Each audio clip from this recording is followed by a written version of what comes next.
My husband took a day off work to hold my hand at the doctor's appointment. He cooked my favorite dinners. He told me every single day that I was going to be all right. But one evening, I watched him walk back into the doctor's office and hand over a white envelope full of cash.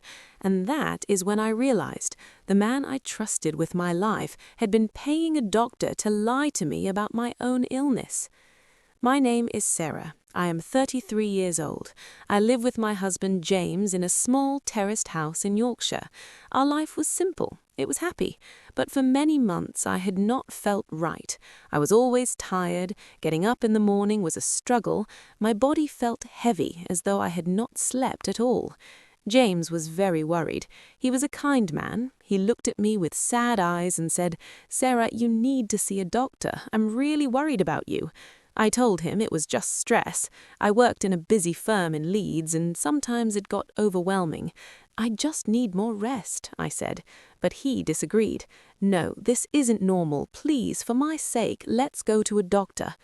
He found a new doctor for me. His name was Dr. Hartley. James said a colleague had recommended him highly. "Dr. Hartley is the best," he said. James took a day off from work to come with me. He held my hand in the car and said, "Everything will be all right. We'll find out what's wrong." Dr. Hartley's surgery was very smart. It did not feel like a normal NHS clinic. It felt expensive, more like a private Harley Street practice. Dr. Hartley was a tall man with a serious face. He asked me many questions. How long had I been feeling this way? Did I have any pain? I answered everything honestly. James sat beside me, listening to every word, looking more worried than I was. Then the doctor examined me. He listened to my heart. He checked my blood pressure. After about 20 minutes, he leaned back in his chair. My heart was beating fast. James held my hand tightly. At last, Dr. Hartley looked up. He smiled and said, "Mrs. Whitfield, I have good news. There is nothing wrong with you. You are perfectly healthy." I could not believe it. "Healthy?" I asked. "But I feel so tired all the time." He nodded. "Yes, I understand," he said, "but all your results are normal. Sometimes our minds can make our bodies feel exhausted. You are simply stressed. Perhaps you need a holiday."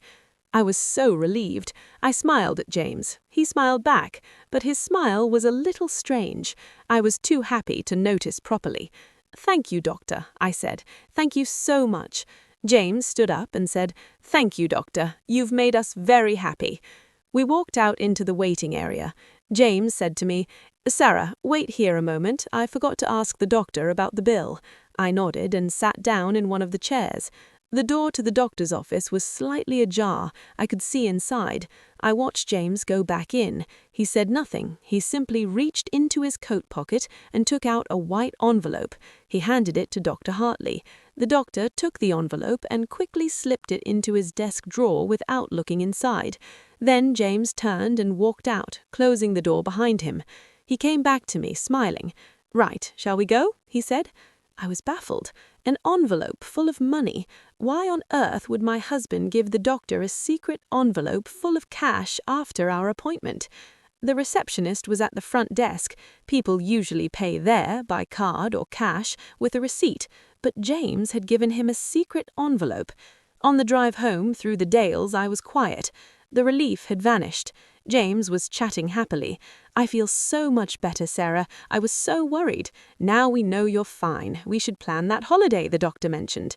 Where do you fancy, the Lake District or the coast?" I looked at him. "James," I said, "why did you give the doctor an envelope?" He stopped smiling. "What are you talking about?" he asked. "I saw you.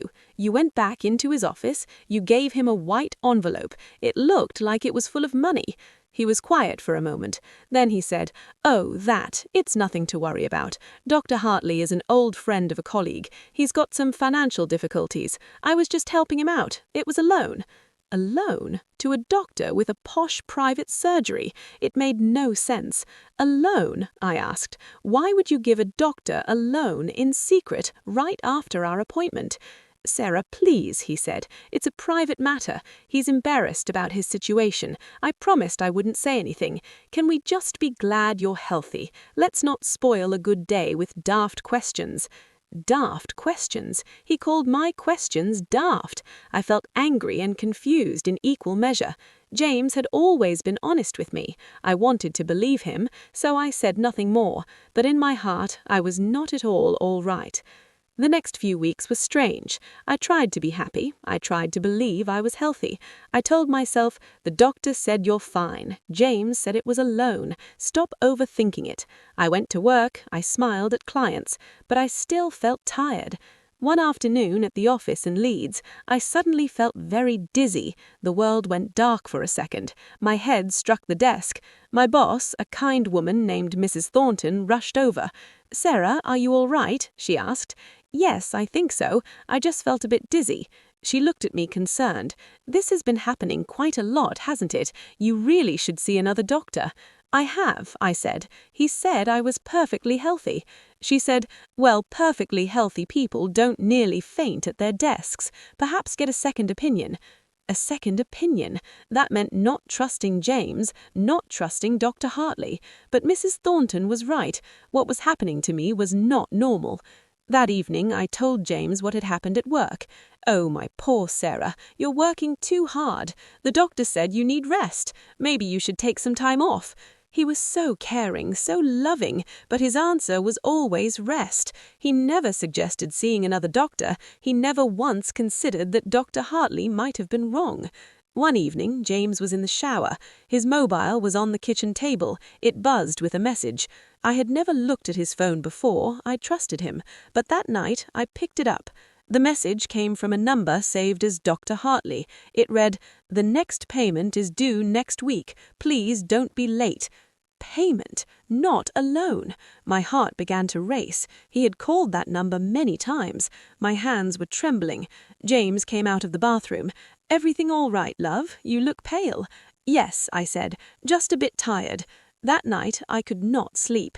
What was happening? Why would James do this? Was he trying to hurt me? Did he want me to stay ill? The next morning I knew I had to act. I remembered what Mrs. Thornton had said, a second opinion. I said nothing to James. I found a women's health clinic in Harrogate. I told Mrs. Thornton I was taking a sick day. I took the train across the moors. I was frightened. What if this doctor also told me I was healthy? Then I would know I was losing my mind. The clinic was busy and nothing like Dr. Hartley's surgery. The doctor was a woman named Dr. Patel. I told her everything, the exhaustion, the dizziness, the headaches. When I finished, she looked at me and said, "It sounds as though you've been having a very difficult time. We'll get to the bottom of this together." Dr. Patel ran blood tests and other checks I did not fully understand. She said, "I don't want to alarm you, but you don't seem well. We need to look carefully and rule out anything serious." It took a few days for the results. I went to work and acted as though everything was normal. James cooked my favorite dinner, shepherd's pie. "You're looking better, aren't you?" he said. "A bit of rest is all you needed." I just smiled and nodded. Finally, the day came. I took the train back to Harrogate. I walked into Dr. Patel's office. She was not smiling. Her expression was serious. She asked me to sit down. My whole body was shaking. "Sarah," she said, "we've received your results. You are not well. You have a condition, a problem affecting your brain. That is what has been making you so tired." I was not going mad. I was ill. She continued, "The condition is serious, but the good news is that it can be treated. There are medicines that can help manage it. People with this condition lead normal lives, but treatment should have started much earlier. By the look of things, you have had this for at least a year. Why didn't your previous doctor pick this up?" I told her about Dr. Hartley. I told her about James. I told her about the white envelope. "He did what?" she said. "He told you that you were perfectly healthy and your husband paid him? That is not just wrong, Sarah. That is illegal. He put your life at risk." My husband, the man who had promised to love and protect me, he had paid a doctor to lie to me about a serious illness. He had watched me grow worse every day. He had told me I was imagining things. Dr. Patel said, "You need to report Dr. Hartley, and you need to be very careful, Sarah. I don't know why your husband did this, but it is not what a loving husband does." I was in shock, but I knew the truth now. I took the train home across the moors. I did not cry. When I got in, James was in the kitchen. "Hello, love, how was your day?" I walked over to the table and laid Dr. Patel's notes in front of him. I said nothing. He looked at the papers. His face went white. "I know," I said. "I know everything, James." He put his head in his hands. "Sarah, I can explain." "Explain what?" I said. "Explain why you paid a doctor to let me get sicker? Explain why you lied to me every single day? Explain why you made me think I was losing my mind? What is there to explain?" He began to cry. "I was frightened," he said. "I was so frightened, Sarah." "Frightened of what?" "Of losing you," he said. "My mother, she had the same condition. I watched her deteriorate. When you started showing the same signs, I panicked. I could not go through that again. I could not watch it happen to you." I just stared at him. I thought if we did not know, if we just carried on as though you were fine, maybe it would go away. I know it sounds mad, but I was so scared. I found Dr. Hartley. He was in debt. He needed the money. I told him I would pay him if he just told us you were well. I only wanted a little more time with you. I did not want our life to become about hospitals and medication. He had not done it for me. He had done it for himself, to shield himself from his own fear. He had been willing to sacrifice my health, my life, to avoid facing it. "Your mother," I said, "did she get treatment?" "Yes, but you decided I did not deserve it," I finished for him. "You decided to gamble with my life because you were scared." I looked at the man crying before me, and I did not recognize him. He was a stranger. "I love you, Sarah," he said. "I love you so much. That is why I did it." "No," I said, "that is not love. Love does not lie. Love faces fear together. It does not hide from it and let the person you love suffer alone." I went into the bedroom and began to pack my bags. "Please, Sarah, don't leave. We can fix this. I'll do anything. I'm so sorry. Please forgive me." "Forgive you, James? The trust is gone. Every time I look at you, I will see the lie. I will remember every day I felt ill while you told me I was fine. I cannot stay." I finished packing. I rang Mrs. Thornton. I told her what had happened. She said, "You come to me, Sarah. You can stay as long as you need." I picked up my bag, opened the front door, and walked out into the cool Yorkshire evening. I did not look back. I later filed for divorce from James.